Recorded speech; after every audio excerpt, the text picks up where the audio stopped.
Hello. Who am I? I am the narrator. Who are you? You are not the narrator. Who is he? He is a bear. But not just any bear, a stuffed bear. And he's being dragged down now on the back of his head. Bump, bump, bump. By Christopher Robin down the stairs. Who is he? He is Winnie the Pooh. Now when I first heard his name, I said the same thing you are about to say. Christopher Robin, I thought he was a boy. So did I. Well, then you can't call him Winnie. I don't call him Winnie. I call him Winnie the Pooh. Don't you know what "der" means? Oh, yes, now I do. And I hope you do too, because that's all the explanation you're going to get. What about his story? Well, what about a story? Could you very sweetly tell Winnie the Pooh one? Well, I suppose so. What sort of story does Pooh like? One's about himself. He's that sort of bear. Well, I'll try. So, I tried. In which Kanga and Roo come to the forest, and Piglet gets a bath, taken from the book Winnie the Pooh by A. Milne. Now, once upon a time, a very long time ago now, about last Friday, Winnie the Pooh saw them. Now, no one seemed to know where they came from, but there they were in the forest, Kanga and Baby Roo. So Pooh went to his friend Piglet's house to see what he thought about the matter, and there they found Rabbit, so they all talked about it together. So the question is, Said Rabbit. what are we to do about Kanga? The best way will be this, to steal Baby Roo. And then, when Kanga says, "Where's Baby Roo?" we'll all say, "Ha-ha!" Aha! Aha. Of course, Rabbit, we could say aha, even if we hadn't stolen Baby Roo. Pooh, you haven't a brain. I know. We said, aha! So that Kanga knows that we know where Baby Roo is. Aha! Means we'll tell you where Baby Roo is if you promise to leave the forest and never return. Yes, but I was talking to Christopher Robin, and he said that the Kanga is generally acknowledged as one of the fiercer animals, and it is well known that one of the fiercer animals is deprived of its young. It becomes as fierce as two of the fiercer animals, in which case, aha, is perhaps a foolish thing to say. Say that you haven't any pluck. I know, but it is very hard to be brave when you're a very small animal. It is because you are a very small animal you shall be useful in this task before us. What about me? I suppose I shan't be useful. Ah, without Pooh, this plan would be impossible. Oh, impossible without me. That sort of bear. Now listen up, all of you. Here is our plan to capture Baby Roo. Point number 1, general remarks. Now, Kanga runs faster than any of us, even me. Point number 2, more general remarks. Kanga never takes her eyes off of Baby Roo, except when he is safely buttoned up in her pocket. Point number 3, therefore, if we have to steal Baby Roo, we must do it very quickly, because Kanga runs faster than any of us, even me. See point 1. Point 4, assault. But if Roo jumped out of Kanga's pocket, and then Piglet jumped in, Kanga would not know the difference because Piglet is a very small animal. Point 5, like Roo. Point 6, but Kanga would have to be looking the other direction so as to not see Piglet jumping into her pocket. Point 7, see point 2. Point 8, another thought. But if Pooh was talking to Kanga very excitedly, she might look the other way for a moment. Point 9, and then I could run away with Baby Roo. Point 10, quickly. Point 11, and then no one would know the difference until afterwards.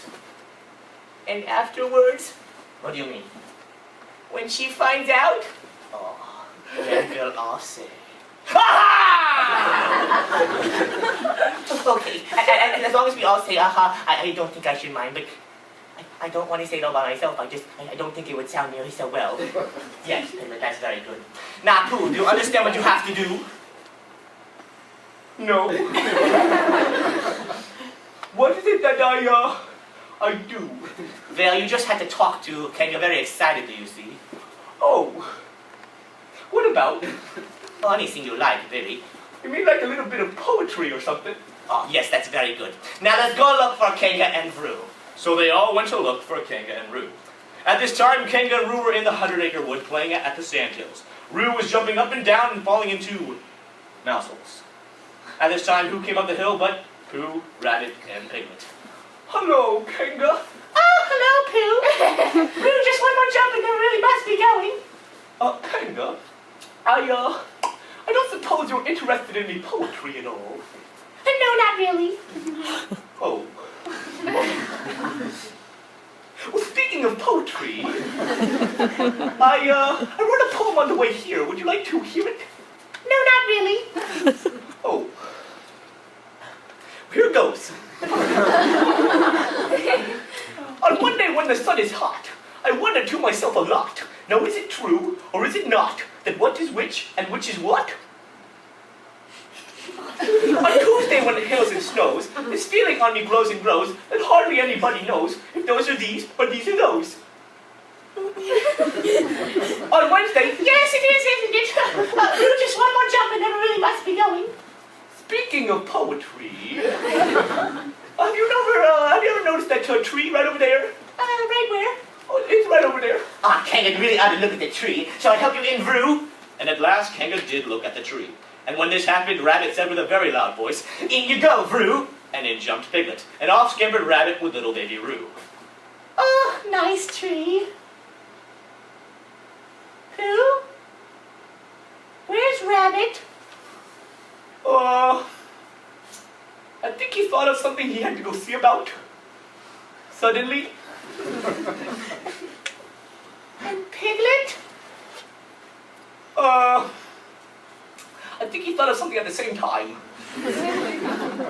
Suddenly.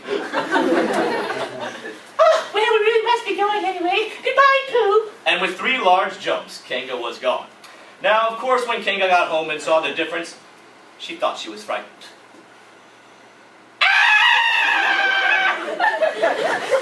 But then she knew she wasn't, for she was quite sure that Christopher Robin would never let any harm come to baby Roo.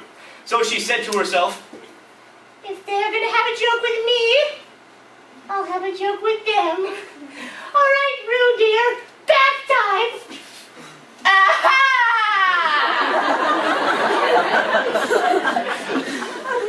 but Kanga did not seem to know what aha meant.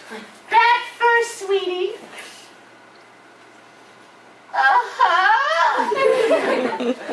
Piglet said this as he looked for the others, but they were not there. For Rabbit was back at his house, growing more fond of Roo at every moment and playing with him, and Pooh had decided to become a Kanga.